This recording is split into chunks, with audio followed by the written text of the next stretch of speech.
tardes. Gracias de nuevo por su asistencia.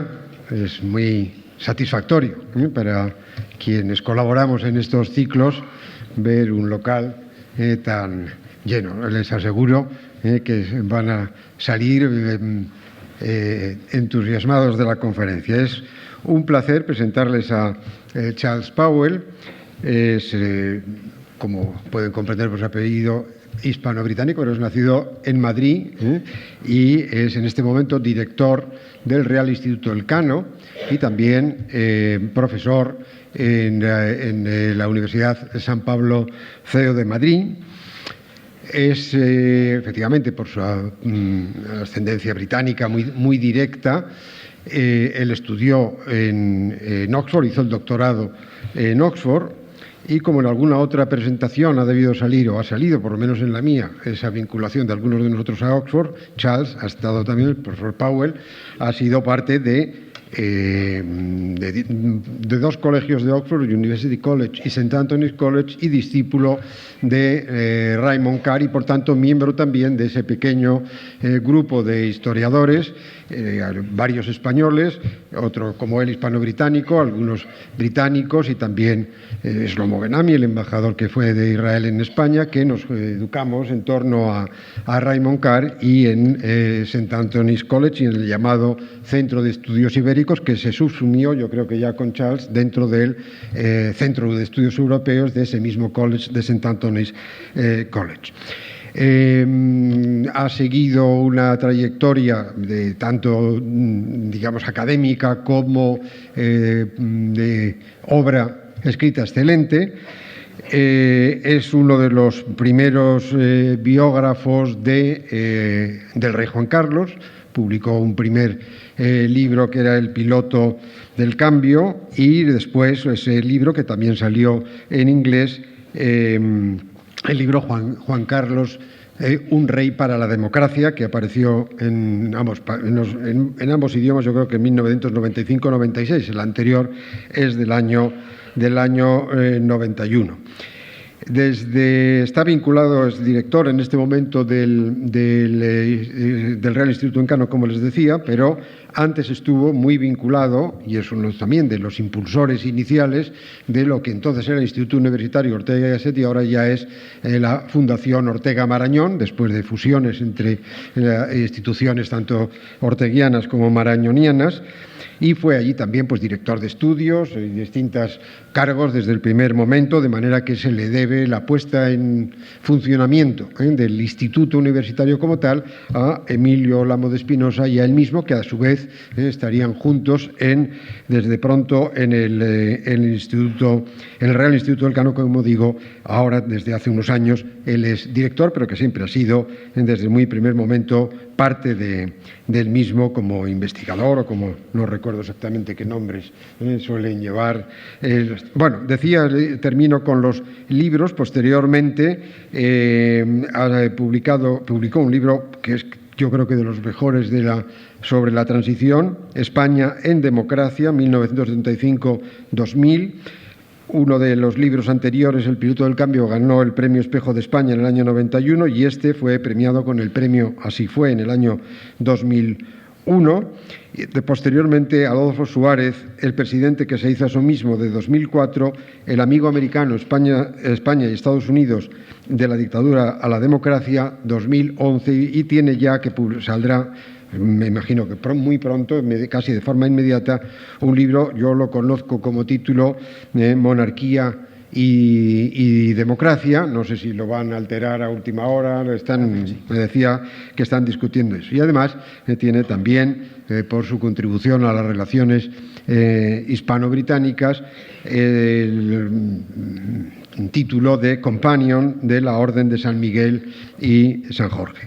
De manera que la tarjeta de visita de Charles Powell es extraordinaria y espléndida, y, por tanto, es un placer para mí, como les decía, el presentarle. El tema del que va a hablar, de acuerdo con la programación, es, ya saben que este era un ciclo inicialmente sobre los 20, la dictadura de Primo de Rivera, antecedentes y también las últimas consecuencias, pero que queríamos, siempre pensamos así, tanto la Fundación Mutua como nosotros en la Academia, que hubiera una conferencia sobre los 20, porque son en Europa absolutamente decisivos, como ahora veremos. Sabes, cuando quieras. Muchísimas gracias.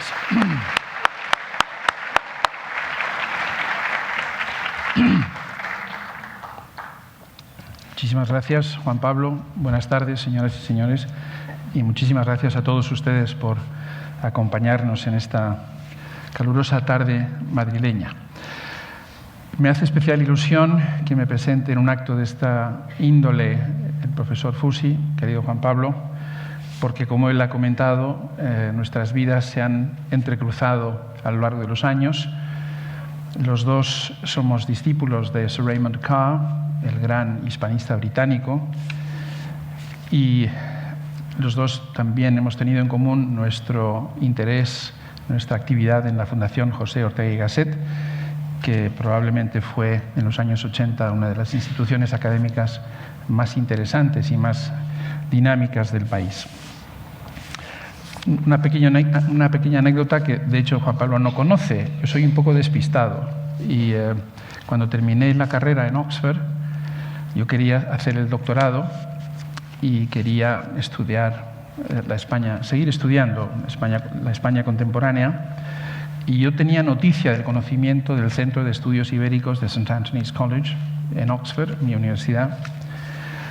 Solicité hacer el doctorado allí, me entrevistó Raymond Carr muy amablemente, me aceptó como estudiante suyo, pero yo realmente conocí a ese centro por Juan Pablo. Lo que no sabía es que para cuando yo llegué, Juan Pablo ya no estaba allí. Si hubiese existido Internet en esa época, pues quizás no habría cometido ese error. En todo caso, él dejó un legado muy importante en esa universidad, y, de hecho, cuando Su Majestad el Rey Juan Carlos realizó su primera y única visita de Estado al Reino Unido en el año 1986, visitó Oxford, y para mí, que estaba en el público, cuando le concedieron el doctorado honoris causa, me produjo una especial satisfacción escucharle mencionar no solamente a Raymond Carr, por supuesto, sino también a Juan Pablo Fusi como director de ese centro. Bien, yo les voy a hablar sobre los años 20, que creo que es una década fascinante por muchos motivos, y lamento no tener tiempo suficiente para hablar de temas tan interesantes como los cambios culturales que se produjeron, también los cambios en la cultura popular, el auge del jazz, y que por cierto tiene mucho que ver también con los cambios que se produjeron en el papel de la mujer en la sociedad europea de esa época. Pero considero que es una década especialmente interesante, fundamentalmente porque es una década bisagra. Es una década bisagra entre una Europa todavía bastante estamental, en buena parte todavía autoritaria o de monarquías, en algunos casos absolutas, en otros casos constitucionales, y un mundo dominado por las grandes ideologías del siglo XX, el liberalismo y, lamentablemente, también el fascismo y el comunismo. Y como no puedo cubrir todos estos temas, me voy a centrar en tres cuestiones porque creo que son de absoluta vigencia en estos momentos. En primer lugar, lo que muchos historiadores denominan el problema de la democracia. En segundo lugar, la cuestión de los nacionalismos. Y, por último, y dado que en estos momentos soy director del Instituto Elcano y me interesan especialmente los problemas relacionados con la gobernanza internacional, me detendré en una institución crucial como fue la Liga de las Naciones. Bien, el punto de partida, cuando hablamos del siglo de la Primera Guerra Mundial, del 14 al 18, el punto de partida tiene que ser el legado de esa guerra mundial y, sobre todo, el brutal legado en términos de coste humano. Fíjense que si solo nos referimos a las muertes militares, se calcula que fallecieron aproximadamente 10 millones de soldados en la Primera Guerra Mundial, 2 millones de alemanes, 1,7 de rusos, 1,4 de franceses, 1,2 de austrohúngaros, 900.000 británicos y 650.000 italianos. Por lo tanto, 10 millones de víctimas militares, pero a esto hay que sumar algo incluso más trágico quizás, como fueron las víctimas civiles, aunque menores, por supuesto, de las que hubo en la Segunda Guerra Mundial. Se estima en la actualidad que hubo entre 6 y 10 millones de muertes civiles provocadas por bombardeos, hambrunas, desplazamientos forzosos, epidemias, sobre todo la mal llamada gripe española, que como ustedes saben no era española, entre 1918 y 19. Y lo interesante demográficamente es que las elevadas muertes de hombres jóvenes dejaron un legado demográfico terrible, una superpoblación femenina, sobre todo en Francia, Alemania y Reino Unido, millones de mujeres que quedaron viudas o que no pudieron casarse, lo cual tuvo a su vez consecuencias sociales muy importantes, en cambio bastante positivas. Por ejemplo, aceleró la entrada de la mujer al mundo laboral y también alteró las estructuras familiares tradicionales. En términos de coste material, la guerra también fue terrible por su magnitud. Las estimaciones actuales, digamos, que más consenso suscitan, sitúan el coste total de la Primera Guerra Mundial en unos entre 200 y 338.000 millones de dólares. Francia y Bélgica fueron los países más devastados físicamente, porque obviamente fue allí donde se produjeron las grandes batallas. Por cierto, que en la batalla del Somme fue gaseado mi abuelo británico, aunque afortunadamente sobrevivió. Y por cierto, como era británico y bromista, envió un telegrama a mi abuela, porque mi abuela fue informada de que su marido había fallecido en el frente, y él envió un telegrama que decía: "News of my death greatly exaggerated". La noticia de mi muerte grandemente exagerada. Nos vemos el lunes en Londres. No perdió nunca el sentido del humor. Por lo tanto, Francia y Bélgica destruidas, se pueden imaginar, 300.000 casas, fábricas, miles de kilómetros de líneas férreas, canales, puentes. Básicamente las regiones del norte y del noroeste de Francia quedaron absolutamente devastadas. Y esto es importante que lo tengan en mente a la hora de intentar comprender la reacción francesa a la guerra. Por lo tanto, estamos hablando de la muerte de 16 millones de personas, entre soldados y civiles, y por supuesto a esto hay que añadir decenas de millones de heridos e inválidos. ¿Cuáles fueron los principales legados económicos? Rápidamente. En primer lugar, un enorme endeudamiento y las consecuencias financieras que eso conllevó. El endeudamiento externo fue, de hecho, el principal legado de la guerra. El Reino Unido debía a Estados Unidos más de 4.000 millones de dólares. Francia se calcula que más de 3.000. Alemania, que quedó aislada financieramente y además tuvo que pagar reparaciones impuestas por el Tratado de Versalles por valor de 132.000 millones de marcos oro. Para Alemania esto se convirtió en una carga insostenible que contribuyó al colapso económico del país. Lógicamente, durante la guerra, muchas economías europeas se orientaron hacia la producción militar y eso dificultó la posterior transición a una economía de paz. Y esto trajo consigo el cierre de fábricas, un nivel de desempleo muy elevado, la caída de salarios, etcétera, tras la guerra. Y además la industria y la agricultura quedaron desacompasadas, con importantes desequilibrios sectoriales. A esto hay que añadir la ruptura del sistema financiero internacional. Se abandonó el patrón oro, que había garantizado la estabilidad monetaria y el comercio global hasta 1914, y de hecho tras la guerra no se restableció plenamente la convertibilidad de las monedas, lo cual provocó una gran incertidumbre en los mercados. Lógicamente también el comercio internacional se contrajo debido al proteccionismo, a las devaluaciones y a las restricciones cambiarias. Por lo tanto, los historiadores en la actualidad lo que subrayan es que la Primera Guerra Mundial supuso una enorme crisis para la globalización. De hecho, se produce una desglobalización de la economía internacional, que lógicamente se agudizó tras el Wall Street crash, la gran crisis del año 1929. Y en términos globales, la Primera Guerra Mundial, sobre todo, hizo que Europa perdiera la hegemonía económica de la que había gozado hasta entonces. Digamos que se produjo una deseuropeización de la economía global y, al mismo tiempo, y en parte como resultado de ello, Estados Unidos empezó a emerger como la principal potencia económica y también la principal potencia acreedora. Y esto marca también, por cierto, el inicio del auge del dólar como la gran moneda de dominio mundial, que empezó a sustituir rápidamente a la libra esterlina británica, que lo había sido hasta entonces. No quiero aburrirles con los detalles económicos, pero digamos que los años 20 se suelen dividir en 3 etapas en términos de evolución económica. Una primera crisis inmediata de la posguerra, del 18 al 23, marcada, como decía, por la dificultad de reconvertir las economías que habían salido del conflicto y marcada también, lógicamente, por la necesidad de reconstruir muchas infraestructuras, el endeudamiento al que ya me he referido y, sobre todo, una gran escasez de alimentos y de bienes de consumo, lo cual, a su vez, generaron inflación y un gran malestar social. Era un momento muy difícil económicamente y esto también quiero que lo retengan a la hora de comprender los retos a los que se enfrentó el sistema democrático.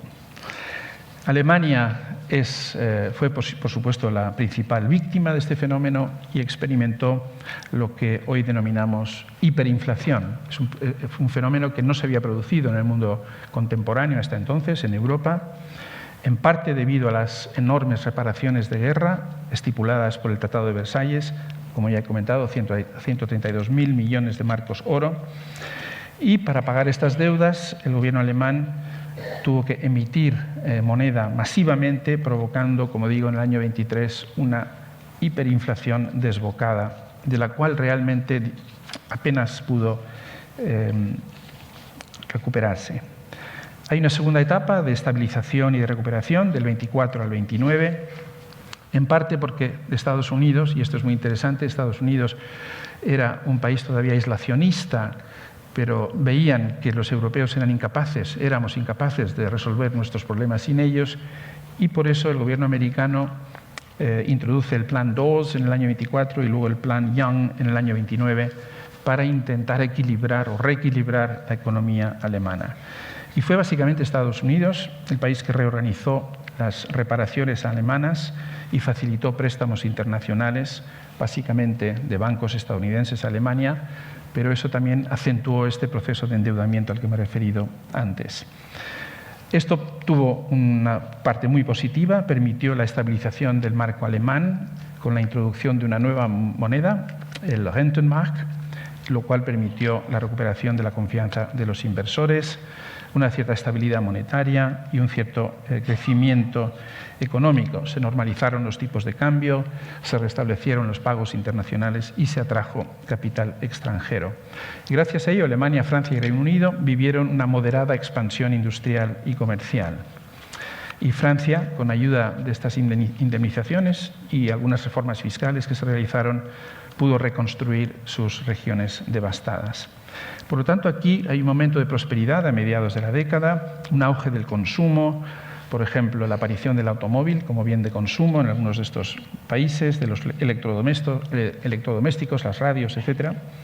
Y también aparece un fenómeno muy sencillo, pero muy importante, las compras a plazos. Se inventa este nuevo mecanismo de financiación que facilitó el consumo de masas. Pero, como ya he comentado, este crecimiento tenía pies de barro, fundamentalmente porque era enormemente dependiente de los préstamos norteamericanos. Y aquí se produjo un círculo vicioso. Estados Unidos funcionaba como prestamista de Alemania.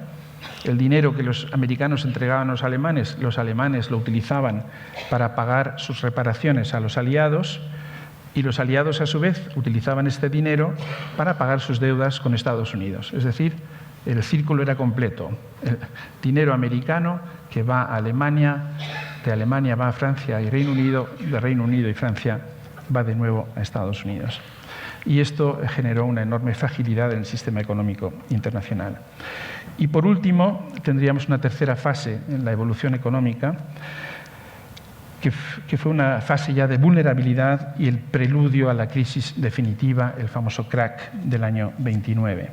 Como decía, aunque se había logrado una cierta aparente estabilidad, las estructuras económicas europeas seguían siendo frágiles, las desigualdades sociales y regionales persistían y, de hecho, la Europa central y oriental no experimentó una recuperación comparable a la de Europa occidental, y el sistema financiero europeo estaba absolutamente expuesto a los vaivenes de Wall Street. Y por eso el crack bursátil del año 29 interrumpió el flujo de préstamos y desató una crisis económica mundial que golpeó muy duramente a Europa durante la década de los 30.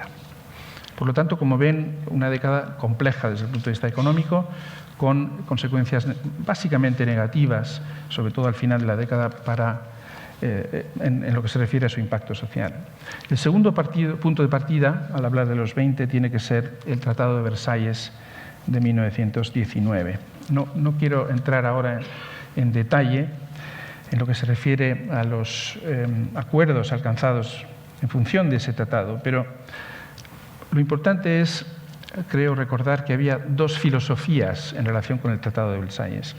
Para el presidente Woodrow Wilson, que vino a París y se dedicó durante muchos meses a negociar el tratado, algo insólito, el señor Trump quizás debería aprender un poco de esto. Imagínense el presidente de los Estados Unidos que se desplaza a Europa dejando atrás su propio país para intentar arreglar los problemas de los europeos. Para Wilson, Versalles debía, sobre todo, intentar dar respuesta a las causas de la guerra. ¿Y cuáles eran las causas de la guerra según el presidente Wilson?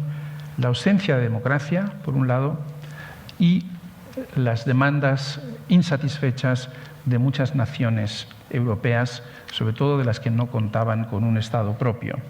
Por lo tanto, democracia y derecho a la autodeterminación eran sus recetas. Pero para Francia, que se consideraba la principal víctima de la guerra, Versalles debía ser un segundo Congreso de Viena, Congreso de Viena de 1815, que, como saben ustedes, reordenó Europa y, en cierta medida, el mundo después de las guerras revolucionarias y napoleónicas.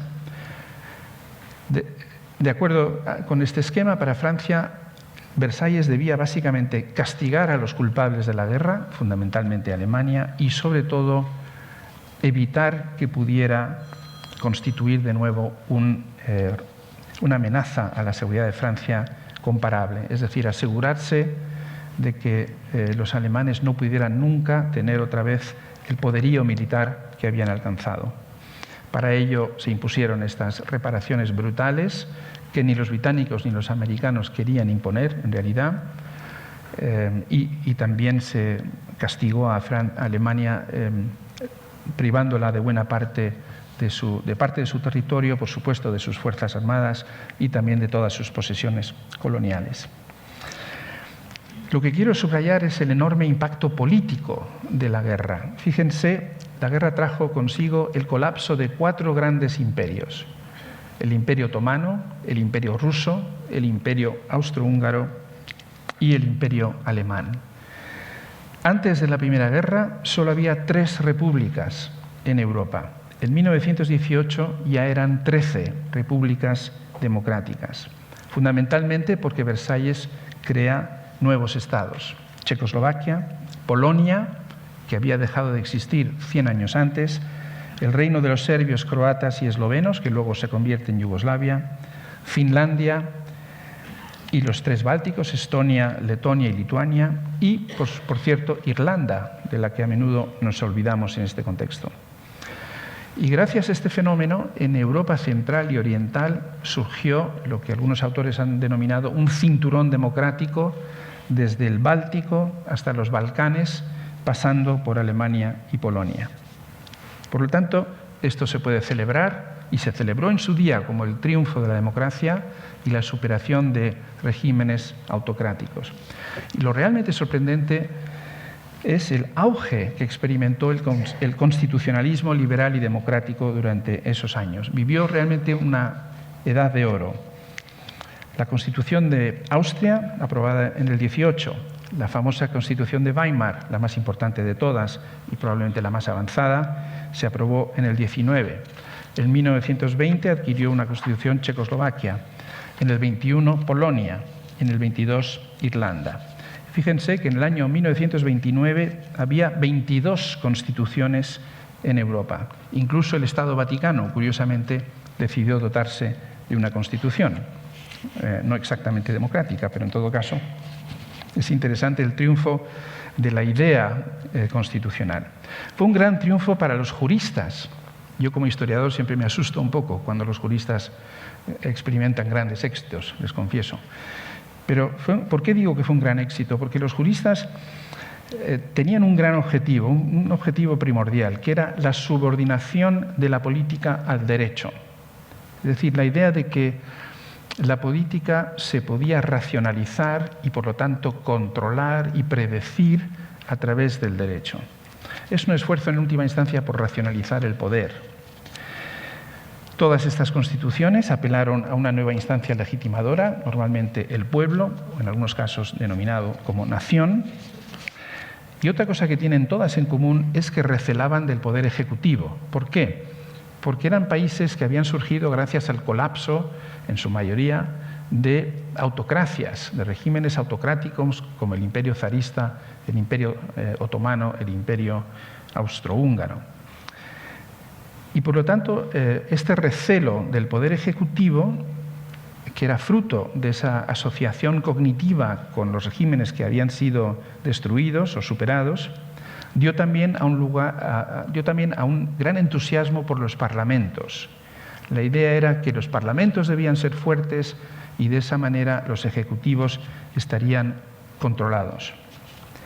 Y esta obsesión por el parlamentarismo fuerte también explica la predilección de muchos constitucionalistas por los sistemas electorales proporcionales, que a su vez dieron lugar a sistemas partidistas, a sistemas políticos multipartidistas. Por lo tanto, recelo del Ejecutivo, el triunfo del parlamentarismo y la idea de que la representación más pura es la representación proporcional, lo cual casi siempre da lugar a sistemas multipartidistas. Esto lamentablemente tuvo a menudo consecuencias muy perniciosas. La mayoría de estos países tuvieron parlamentos fragmentados y polarizados. Para Cambó, el español Cambó, que fue un muy agudo observador de los años 20, el fascismo italiano, y así lo escribió, fue básicamente el resultado del sistema político multipartidista. Tan es así que Francia en el año 24 y Grecia en el año 28 cambiaron sus sistemas electorales para hacerlos sistemas mayoritarios. Para muchos contemporáneos, el contramodelo exitoso era, lógicamente, el Parlamento británico, dominado por 2 o 3 grandes partidos, conservadores, liberales y el laborismo emergente, pero el problema es que ese modelo siempre ha sido muy poco exportable. Y esta fragmentación parlamentaria dio lugar básicamente a gobiernos débiles de muy corta duración. Fíjense que a partir del año 18, la duración media de los gobiernos europeos era de 1 año, 12 meses. En Francia y Alemania, la vida media de un gobierno era de 8 meses. Y en Italia, siempre país extremo en estos temas, era de 5 meses. ¿Cuál es el resultado?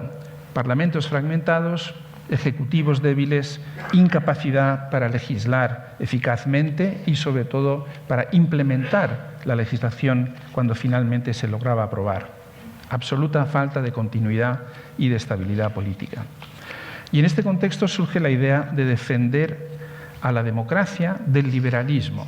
Es decir, el ideal democrático seguía teniendo legitimidad, pero las instituciones liberales, los partidos y los parlamentos empezaban a verse como una amenaza a la democracia. Y aquí aparecen autores como Carl Schmitt, que es el ideólogo de los estados de excepción, la idea de que las constituciones deben ser capaces de defenderse de situaciones de debilidad. Y esto explica, por ejemplo, la introducción del famoso artículo 48 de la Constitución de Weimar, que otorgaba poderes excepcionales al presidente de la República y que luego fue utilizado para facilitar la llegada al poder de Hitler. Para otros críticos del sistema democrático, el problema no era tanto el Parlamento, sino los propios partidos políticos, eso que ya entonces se llamaba la partitocracia. ¿Cuál era el argumento? El argumento era que los partidos, por su propia esencia, reflejaban intereses minoritarios, étnicos, de clase o incluso en algunos casos gremiales. Es decir, que los partidos realmente no aspiraban a representar al interés general, solamente a intereses sectoriales, lo cual acentuaba las divisiones sociales. El jurista Hans Kelsen, famoso por ser partidario de fortalecer a los ejecutivos frente a los legislativos, concluyó de forma premonitoria que la democracia dividía a la sociedad. Y a esto habría que añadir preocupaciones típicamente conservadoras en la Europa de los años 20. Muchos conservadores no tardaron en concluir que la democracia parlamentaria, por lo menos tal y como se estaba desarrollando, era incompatible con el ejercicio de la autoridad. Los gobiernos eran débiles, las sociedades eran convulsas, faltaba autoridad. Y tampoco, y esto es fundamental, la democracia tampoco garantizaba la unidad ni la cohesión de la nación. Recuerden, por ejemplo, que después de la guerra, los alemanes y los austriacos querían unirse en un solo Estado, algo absolutamente inaceptable para Francia, porque hubiese sido paradójico que el resultado de la guerra hubiese sido una Alemania más fuerte y más poblada. Y esto hizo que en algunos sectores de la sociedad europea, más conservadora sobre todo, empezó a surgir la idea de que quizás era necesario sacrificar la democracia liberal para que sobreviviera la nación. En los años 20 también se produjo otro reto a la democracia liberal, debido fundamentalmente a la desafección de amplios sectores de la juventud y de muchos excombatientes. A menudo eran jóvenes excombatientes, pero también excombatientes de edad más madura. Para estas personas que habían superado, habían sobrevivido, habían experimentado el trauma de las trincheras, la democracia parlamentaria era vista como burguesa, aburrida, poco heroica, excesivamente individualista. Y esto explica en parte el culto a la violencia que surgió en muchos países entre los jóvenes. No hace falta recordar siquiera que Hitler era un excombatiente y que supo conectar. El partido nazi alemán en los años 20, partido muy minoritario inicialmente, supo conectar con esta sensación de desafección. Pero quizás sobre todo, el gran problema del liberalismo de los años 20 fue la debilidad de su base social. Porque al fin y al cabo el liberalismo ya había alcanzado sus grandes objetivos. ¿Cuál era el gran objetivo? Era la democracia parlamentaria, era la superación de los regímenes autocráticos, quitarle el poder a los reyes o al menos limitarlo seriamente.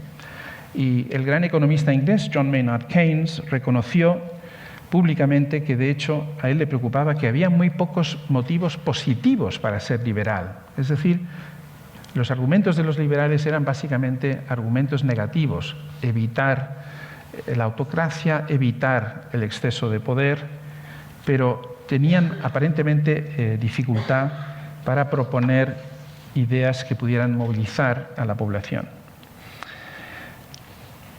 Y por lo tanto, en parte debido a esto, el liberalismo no supo hacer frente o no pudo hacer frente al auge de los grandes movimientos y partidos de masas, tanto de izquierdas como de derechas, comunistas y socialistas a la izquierda y católicos y nacionalistas a la derecha.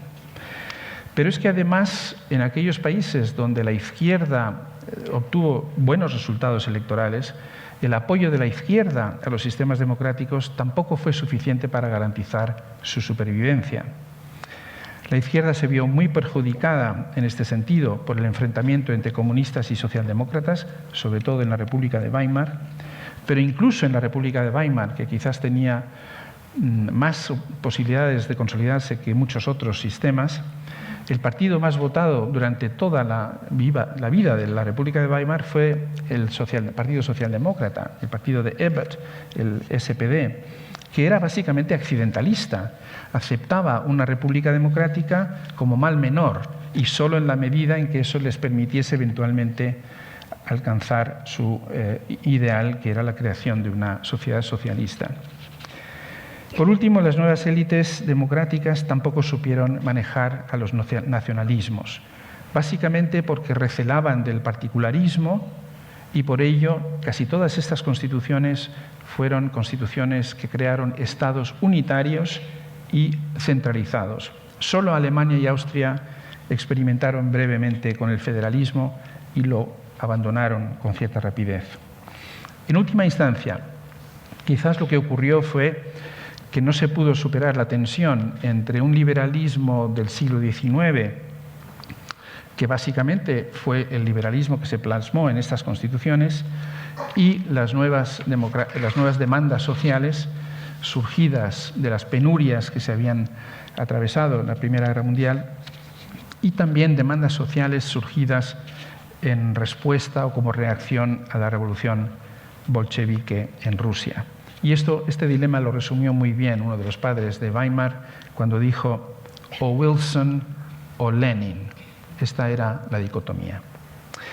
¿Cuál fue la estrategia de la burguesía liberal de la época? Básicamente intentaron realizar reformas agrarias a expensas de la aristocracia terrateniente para aplacar al campesinado. La esperanza era que si a los campesinos se les convertía en campesinos propietarios, serían conservadores y no revolucionarios. Pero esta fórmula de reforma agraria a cambio de evitar la revolución solo podía funcionar si los liberales burgueses estaban dispuestos a enfrentarse a los terratenientes. Y en muchos países de Europa, sobre todo en el sur, también en Europa central y oriental, esto no fue posible. La burguesía liberal no fue capaz de enfrentarse a los grandes terratenientes. Esto ocurrió sobre todo en Italia de una manera muy explícita y explica el auge del fascismo a principios de los años 20, fenómeno básicamente financiado por los terratenientes para defenderse de partidos de izquierda, sobre todo el socialista, que habían tenido muy buenos resultados en las primeras elecciones democráticas de 1919. Y esto explica, por ejemplo, que el rey Vittorio Emanuele III invitase a Mussolini a formar gobierno en el año 22. Mussolini jamás habría llegado al poder sin el apoyo y la colaboración de las élites liberales, que se sabían débiles, pero que en el fondo veían en los fascistas la única manera de evitar una revolución campesina. Al principio, esa colaboración entre liberales y fascistas en Italia fue muy estrecha, permitió la continuidad de la monarquía, por ejemplo, pero a partir del año 25-26 el fascismo empezó a deslizarse en un sentido mucho más totalitario. Por todo ello, el triunfo de la democracia, o lo que parecía que había sido el triunfo de la democracia en el 18, resultó muy efímero. Las cosas empezaron a torcerse ya en 1919, en Hungría, cuando el levantamiento comunista o bolchevique de Béla Kun fue suprimido por el almirante Horthy, dando paso a un régimen autoritario. En el año 22, como ya he mencionado, en Italia, las élites liberales invitaron a Mussolini a ocupar el poder, a pesar de su muy escasa fuerza inicial y de la pantomima que fue la marcha sobre Roma. En el año 23, como ustedes saben muy bien, en España, el rey Alfonso XIII permitió o apoyó el golpe de Primo de Rivera. Y en el mismo año, en Portugal, la efímera república fue derrocada por Salazar. Sobre todo, claro, como siempre, Alemania fue el país decisivo. Hubo golpes nazis fallidos, el putsch organizado por Kapp en el año 20 y el putsch de Múnich del año 23, liderado ya por Hitler. Y más tarde se produce el fenómeno que ya he mencionado de la hiperinflación, el descontento social y el enfrentamiento cada vez más violento entre comunistas y nacionalistas.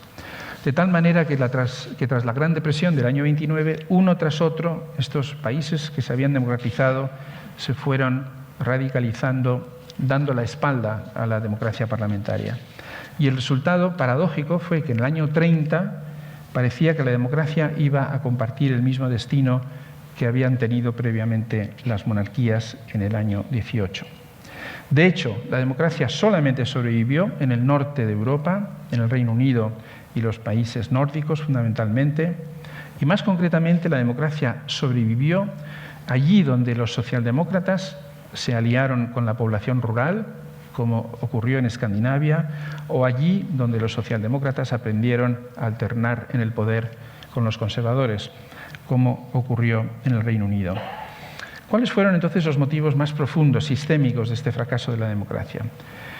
En primer lugar, se ha dicho a menudo que quizás los campeones del sistema demoliberal estaban a menudo demasiado preocupados por los aspectos formales de esta forma de gobierno, por los derechos individuales, por ejemplo, siguiendo los principios constitucionalistas y la tradición liberal del XIX, y estaban mucho menos interesados en los contenidos sociales de la democracia. Y por eso, cuando llegó la crisis económica y su impacto social, se produjo una rápida deslegitimación y una pérdida de confianza en las nuevas instituciones democráticas.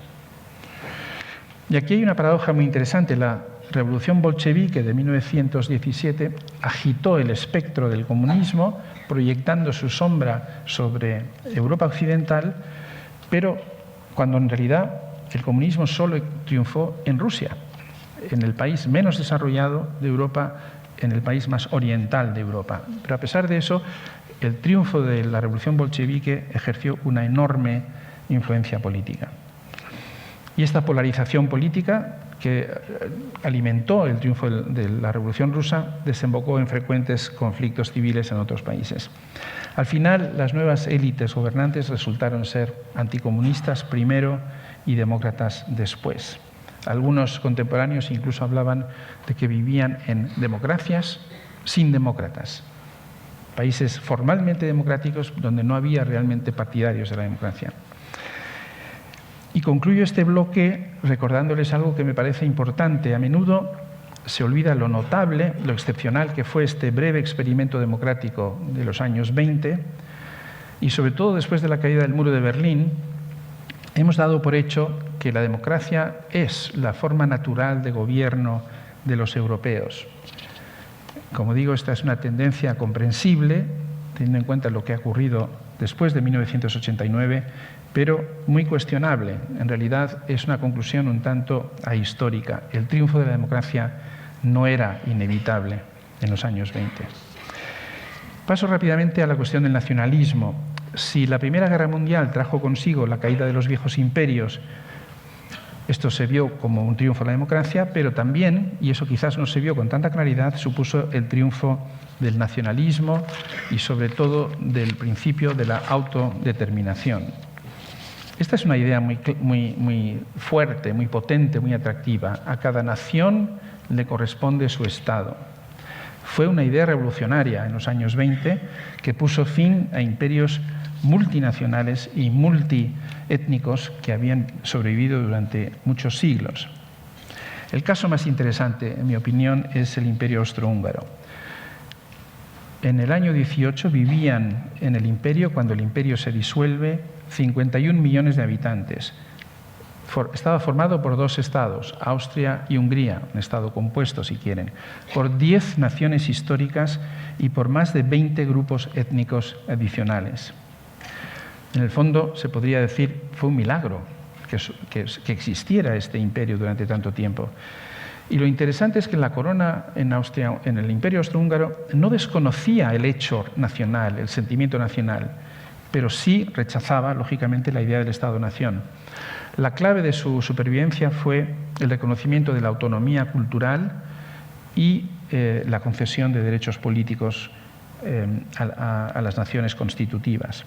¿Y por qué fracasó entonces? Pues no tanto por la fuerza de los sentimientos nacionalistas, fue más bien los imperios, y especialmente el austrohúngaro, se suicidaron yendo a la guerra en el 14 y también se suicidaron por fomentar el nacionalismo de sus propios ciudadanos contra sus enemigos una vez estallada la guerra. Por ejemplo, el Imperio Austrohúngaro compitió con alemanes y con otros, prometiendo a los polacos una futura autonomía e incluso una salida al mar. La pregunta inquietante para mí es, entendemos que el Imperio Austrohúngaro fracasó, pero ¿por qué sobrevivió la Rusia zarista, aunque fuese como Unión Soviética? En parte porque los rusos siempre sumaron más del 50% de la población del territorio primero zarista, luego soviético, sumaban de hecho 2/3 si añadimos a los ucranianos y a los bielorrusos. En cambio, los austriacos y los húngaros siempre representaron menos de la mitad de la población de su imperio. Pero en mi opinión hay una causa más profunda, y es que la Unión Soviética inventó algo nuevo y original, nos guste o no reconocerlo, que fue un sistema territorial federal combinado con un sistema político altamente centralizado, dominado por el Partido Comunista de la Unión Soviética. La combinación de federación y centralización política explica que lo que había sido la Rusia zarista sobreviviese como un ente político único. De hecho, los soviéticos pudieron otorgar derechos culturales a las repúblicas sin temor a perderlas, de tal manera que 10 años después, en el año 29, el 97% de los ucranianos ya estudiaban en su lengua materna, algo que jamás había permitido la Rusia zarista. Y esto explica, creo, bastante bien el apoyo que inicialmente tuvo la URSS entre minorías muy importantes, no solo ucranianos y bielorrusos, también los judíos, por ejemplo. Y Mark Mazower, un interesante historiador americano, autor de un libro que se llama El continente oscuro, The Dark Continent, llega a la conclusión de que la URSS fue la verdadera heredera del Imperio Austrohúngaro. Una idea un tanto revisionista, pero muy interesante. ¿Cuál fue el problema de fondo desde el punto de vista de las democracias liberales? Versalles otorgó estados nuevos a 60 millones de europeos. Eso está muy bien, pero convirtió a otros 25 millones de europeos en minorías dentro de esos mismos nuevos estados. Podríamos decir, por lo tanto, que solucionó un problema y creó otro. Y de los que se consideraban minorías, solo 8,6 millones vivían en Europa Occidental, 1 de cada 20, y el resto vivía en Europa Central Oriental, 1 de cada 4. Y el problema de fondo fue, y esta es una contradicción que el entusiasmo, el idealismo de Wilson nunca pudo superar, el problema de fondo fue que en Europa Central y Oriental las poblaciones estaban muy mezcladas. No era posible crear estados étnicamente homogéneos. Y no solo esto, sino que algunas minorías, digamos, débiles, no podían tener estado propio. No podía haber un estado gitano, no podía haber un estado judío, tampoco un estado macedonio, por ejemplo. Y al mismo tiempo, algunas minorías que pertenecían a naciones fuertes históricamente se convirtieron en minorías en los nuevos estados, por ejemplo, alemanes y húngaros. El caso decisivo fue Polonia, que había dejado de existir 100 años antes, como ya mencioné, como Estado independiente, y en el nuevo Estado polaco creado por Versalles, fundamentalmente a insistencia francesa, solo 2 de cada 3 habitantes eran polacos étnicos. Convivían con 4 millones de ucranianos, 3 millones de judíos y 1 millón de alemanes. Y Versalles, a cambio de darle un Estado a los polacos, les obligó a reconocer los derechos de las minorías. Esto es muy interesante y fue absolutamente novedoso.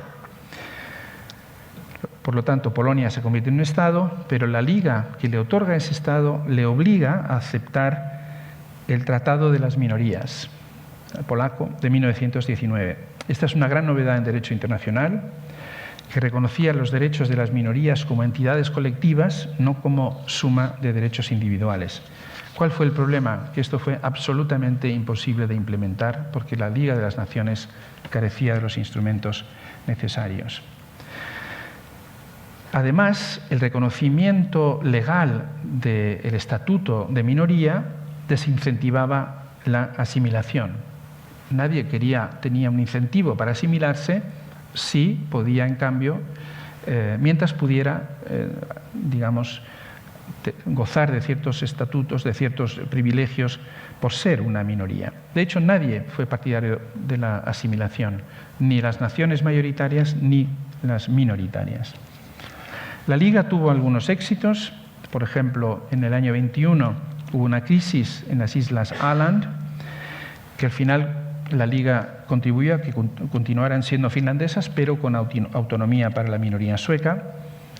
Pero esto fue un éxito pírrico, en realidad. La Liga no evitó la muerte de entre 800.000 y 1,3 millones de armenios a manos de Turquía, creo que un genocidio tal y como hoy lo entendemos. Esto causó horror en Occidente, pero muchos historiadores han subrayado que fue la introducción misma del concepto occidental de Estado-nación en sociedades multinacionales de Oriente Medio lo que dio lugar a esta masacre. Hubo otros esfuerzos, intentos menos violentos, menos brutales para resolver estas tensiones, por ejemplo, el intercambio de población entre Turquía y Grecia del 22 al 23, que afectó a 1,2 millones de griegos y medio millón de turcos que fueron desplazados. Pero esto tampoco resolvió a menudo los problemas. Por ejemplo, muchos griegos eran musulmanes, se habían convertido al Islam, sus abuelos y sus bisabuelos, y por lo tanto de repente se encontraban viviendo en una Grecia que era griego ortodoxa. Aquí la culpa probablemente también la tuvieron Reino Unido y Francia, que no quisieron inmiscuirse por temor al contagio. Si empezaban a fomentar la aparición de estas minorías, eso podía tener consecuencias muy peligrosas para sus imperios. Y paso finalmente al tercer tema que quería tratar, la Liga de las Naciones, creada en 1919. La Liga merece nuestro interés, creo, y nuestro reconocimiento incluso, porque fue el primer intento de crear un sistema de gobernanza global. Inicialmente contó con 42 miembros, mayoritariamente europeos, pero también algunos países latinoamericanos, Argentina, Chile, por ejemplo, y países de Asia-Pacífico. O sea, no es solamente un fenómeno europeo, es el primer intento de crear un sistema de gobernanza global. Fue el primer organismo multilateral con vocación de prevenir conflictos, resolver disputas mediante el diálogo y promover la cooperación internacional, y desarrolló conceptos novedosos como el arbitraje internacional, la seguridad colectiva y el desarme progresivo. Además, impulsó misiones humanitarias importantes en temas como la repatriación de prisioneros de guerra, la lucha contra la trata de personas, el control de epidemias y la gestión de refugiados. Como ya he dicho, tuvo algunos éxitos. Ya he mencionado las Islas Åland, hubo también la resolución de un conflicto entre Grecia y Bulgaria en el año 25 y gracias a la intervención de la Liga se pudo evitar un enfrentamiento bélico. Pero en realidad su papel fue muy limitado y su eficacia muy cuestionada por los contemporáneos. ¿Cuál fue la principal debilidad? El principal problema, el talón de Aquiles de la Liga fue que, aunque se había creado a impulso de Estados Unidos, porque Estados Unidos era básicamente aislacionista y no quería volver a verse involucrada en guerras europeas, el problema fue, como algunos recordarán, muchos recordarán, que el presidente Wilson no logró que el Congreso de Estados Unidos aprobara la incorporación en la Liga. Por lo tanto, es muy paradójico, un país impulsa la creación de un organismo internacional al cual luego no se suma. Y sin Estados Unidos la Liga tenía muy poca capacidad disuasoria. Pero sobre todo, creo que no ayudó la postura de las otras dos potencias vencedoras. Recuerden que en 1919 Alemania y Rusia estaban exhaustas, estaban derrotadas. Pero esto suscitó dos lecturas muy distintas en los vencedores europeos. Para el Reino Unido, Alemania debía recuperar su estatus de gran potencia cuanto antes, sobre todo para contener a Rusia, que amenazaba el control británico en la India.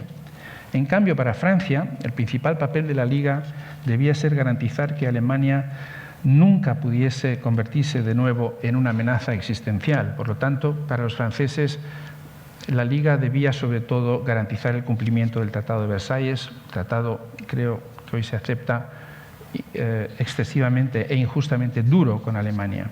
Y por eso Francia, por ejemplo, como ya he dicho, bloqueó la unión de Alemania y Austria.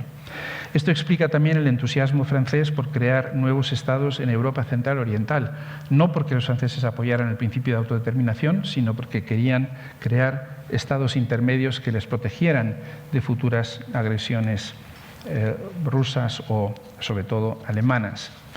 De hecho, Francia hubiese querido crear una fuerza militar permanente de la Liga, pero aquí fue el Reino Unido el que se negó, porque el Reino Unido, gran potencia naval, escaso poderío militar terrestre, no quería verse arrastrado otra vez a conflictos en el continente europeo, donde era más débil. Y en la práctica, tanto el Reino Unido como Francia, no lo olvidemos, imperios que siguen siéndolo después de la guerra, siguieron actuando como si la vieja diplomacia todavía fuese la solución a todos los problemas. De hecho, convocaron conferencias de embajadores, que era una fórmula típica del siglo XIX, para resolver los conflictos de Corfú en 1923 entre Grecia e Italia y Vilnius en 1924 entre los polacos y los lituanos.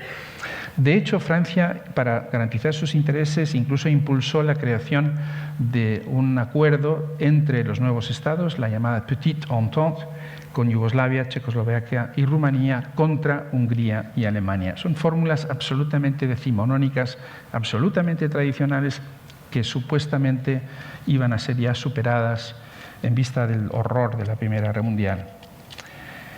La ocupación francesa del Ruhr en el año 23 para forzar el pago de reparaciones fue también un ejemplo de esta actitud un tanto decimonónica, por cierto, también totalmente fallida. Y sobre todo esto demostró que los europeos eran incapaces de resolver sus grandes conflictos sin Estados Unidos. En suma, la Liga defraudó tanto a los realistas por su debilidad militar como a los idealistas por no ser digna de los grandes principios que supuestamente encarnaba. Para concluir, entonces, espero haber sugerido en estos minutos que me han dedicado su atención que, como decía al principio, los años 20 fueron una década bisagra y que tuvo que hacer frente a grandes preguntas que siguen siendo relevantes hoy en día. Primero, ¿cómo crear sistemas democráticos, legítimos, populares y eficaces? Segundo, ¿cómo satisfacer las demandas de nacionalismos étnicos y culturales en un entorno democrático? Y tercero, ¿cómo crear un orden internacional más justo en el que estados grandes y pequeños puedan convivir pacíficamente? Lamentablemente, un siglo después, seguimos buscando respuestas a estos interrogantes. Muchísimas gracias.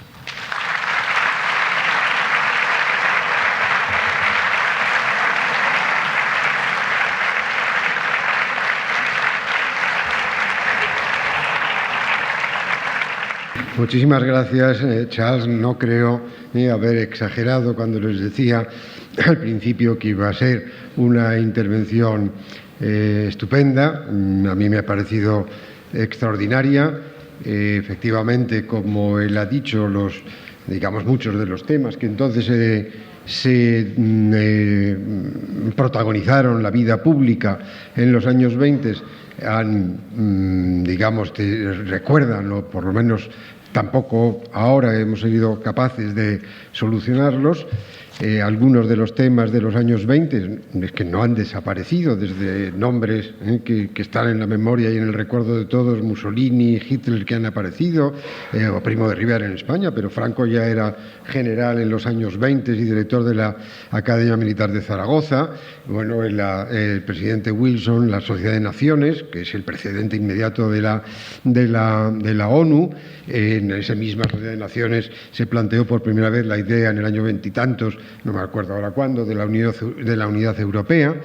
Bueno, lo resumiría con una frase que habrán oído muchas veces de un escritor norteamericano, que el pasado nunca desaparece, ni siquiera es el pasado, porque está muy cercano siempre a todos nosotros. Vamos con las... Muchas gracias, Charles. Gracias. Y vamos con las preguntas, que dice la primera de ellas: ¿en qué medida arraigó el fascismo en la aristocracia y realeza británicas? Buena pregunta. La verdad es que incluso Winston Churchill mostró una gran admiración por Mussolini. Primero, por la típica arrogancia británica, ¿no? Es decir, estos pobres meridionales no son capaces de vivir en democracia, lo han intentado pero han fracasado, y es mucho mejor que intenten algo distinto. Y el fascismo fue interpretado como algo novedoso, algo atractivo, algo moderno. Esto es algo que nos cuesta muchísimo trabajo entender desde nuestra perspectiva actual. El fascismo era moderno, incluso estéticamente, en el uso de la propaganda, del cine, Es decir, era revolucionario en cierta medida. Pero sobre todo a los fascistas británicos y a los miembros de la aristocracia británica de las clases altas, como Oswald Mosley, se vieron muy atraídos, porque ellos también eran críticos con algunas de las consecuencias del parlamentarismo británico. El parlamentarismo británico no era multipartidista, había un sistema mayoritario, no proporcional, pero algunos sectores de la sociedad británica también pensaban que después de la emoción, de la movilización social, de la movilización cultural incluso, a la que dio lugar la Primera Guerra Mundial, el business as usual, la vuelta a la normalidad en el mundo británico en los años 20 era muy decepcionante. Y eso creo que explica en parte por qué algunos aristócratas británicos que tenían los medios económicos para viajar a Italia, luego para viajar a Alemania también y observar el nacimiento del nazismo, se vieron muy atraídos por este fenómeno. Hay un par de libros interesantes, uno sobre todo sobre Alemania, que se llama Viajeros británicos en el contexto de los años 20 alemán, y ahí lo que se ve es una fascinación con el nazismo, pero antes una fascinación con el fascismo italiano, que no olvidemos que es el precursor del nazismo. Por lo tanto, sí, tuvo una importancia notable y de hecho algunas personas del entorno de Mosley, que fue el fundador del partido, digamos, fascista británico, tuvieron que ser internadas durante toda la Guerra Mundial porque se les consideraba simpatizantes, se sabía que habían estado con dirigentes fascistas italianos y nazis en Alemania. Muchas gracias. Hay una segunda pregunta. La tercera la entiendo muy bien y con esa terminaríamos porque bascula sobre la actualidad, pero no sé si la persona que la ha formulado no puedo entender dos palabras. Si puede aclarárnoslo, yo entendería que pone algo así como Ebert sofocó la revolución espartaquista en Alemania. ¿Está de acuerdo el autor o autora? Sí. Y luego pone el punto, luego, y abre una interrogante. Dicen una palabra que no entiendo, o no la implantación del socialismo. Buscaba. Entonces, Ebert sofocó la revolución espartaquista en Alemania. Perdona, Juan Pablo, al principio no lo he entendido. ¿Cómo? El principio de la frase no la he oído bien. Ebert, sofocó la revolución espartaquista en Alemania. Sí. ¿Buscaba o no la implantación del socialismo? Esto es lo que pone aquí. Sí, bueno, Ebert es exactamente la persona o el líder en que yo tenía en mente, ¿no? Cuando hablaba de la socialdemocracia alemana. Y esto en parte, bueno, tiene algunos paralelismos interesantes con el PSOE en España durante la República, ¿no? Es decir, socialistas que eran socialistas primero y demócratas después, o socialdemócratas que eran socialdemócratas primero y demócratas después. Ebert sí entendió que el triunfo del comunismo sería absolutamente contraproducente, porque no olvidemos la animadversión de los comunistas hacia los socialistas, hacia los socialdemócratas alemanes, a los cuales llamaban socialfascistas, ¿no? Por lo tanto, Ebert sofoca esta posibilidad. Creo que lealmente, con lealtad, entendió en esta postura accidentalista, pero básicamente constructiva, que el SPD debía apoyar la República de Weimar. Y esto es distinto, por ejemplo, a lo que hicieron algunos sectores del PSOE en relación con la Segunda República Española. Y Ebert apostó muy fuerte por la viabilidad de la República de Weimar. El problema fue que buena parte de sus bases no le acompañaron. Buena parte de sus bases no entendieron por qué la socialdemocracia debía introducir medidas que eran socialmente impopulares para reformar la economía, para limitar la inflación, etcétera, cuando eso realmente obedecía a intereses burgueses, ¿no? De acuerdo con su análisis. Y Ebert pagó un precio muy alto. Yo soy un admirador de Ebert porque creo que, en el fondo, ahí está el origen de la socialdemocracia alemana posterior a la Segunda Guerra Mundial. Muchas gracias. Me ratifico en lo que les decía de que el pasado nunca desaparece, ni siquiera es el pasado, porque sabrán que la Fundación Ebert es la principal fundación socialdemócrata alemana todavía hoy, apoyó muchísimo en la transición a Felipe González y al Partido Socialista Español. De manera que el Ebert de los años 20 acaba, por lo menos bajo su nombre, apoyando la propia democracia en España en la transición después de Franco. Y de hecho, Juan Pablo, una persona a la que tú y yo hemos tratado, Ralph Dahrendorf, que fue rector de nuestro college en Oxford, que fue encarcelado por los nazis, su padre sufrió consecuencias brutales. Él originalmente fue miembro del SPD precisamente por esa defensa de la libertad que encarnó el SPD posteriormente. Sí. Dahrendorf fue el director del Warden, del St. Anthony's College, inmediatamente después de Raymond Carr. Por eso le conocíamos nosotros de esos años allí. Todo, ya les digo, que está más cercano muchas veces de lo que parece. La tercera pregunta, y perdón por estas, digamos, interrupciones mías, ¿hacia qué marco económico y social deberíamos tender en Europa para la democracia, para garantizar, entiendo, la democracia, la paz y la modernidad?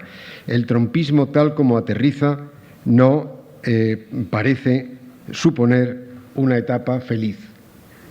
No hay interrogantes, pero esa es la pregunta. Bueno, de cara al futuro, aunque no sea exactamente el contexto en el que estábamos hablando, pero una cosa que aprendimos después del 45, que no se aprendió en el 19, fue que después de movilizar a millones de soldados, después de pedir a millones de personas que realizaran el máximo sacrificio, ofreciendo su vida por la defensa de su país, era necesario reconocer ese esfuerzo en términos tangibles. Y esto es algo que no se hizo después de la Primera Guerra, pero sí se hizo después de la Segunda, básicamente con la introducción de las sociedades de bienestar en el Reino Unido, en Francia y en el resto de Europa. Y eso es lo que hace muy interesante siempre el caso alemán, ¿no? Los alemanes son los precursores de eso que llamamos la economía social de mercado, que no tiene nada que ver con el liberalismo clásico del 19 y que quizás si hubiese sido posible introducir algo parecido a la economía social de mercado a raíz del Tratado de Versalles en los años 20, 30, quizás se habría evitado la Segunda Guerra Mundial. Bueno, pues muchísimas gracias, Charles, especialmente por tu intervención estupenda que ha suscitado desde luego el enorme interés de todos nosotros. Termina esta primera parte de este ciclo que ya les comentábamos el otro día y les emplazamos a que en octubre habrá otras 3 conferencias también sobre los años 20, basculando la última a cargo de don Juan Francisco Fuentes a la República y por tanto esperamos poder contar con su asistencia, que es un estímulo para todos nosotros que hemos intervenido. Repito mi agradecimiento a Charles Powell y un aplauso muy fuerte. Chao. Muchas gracias.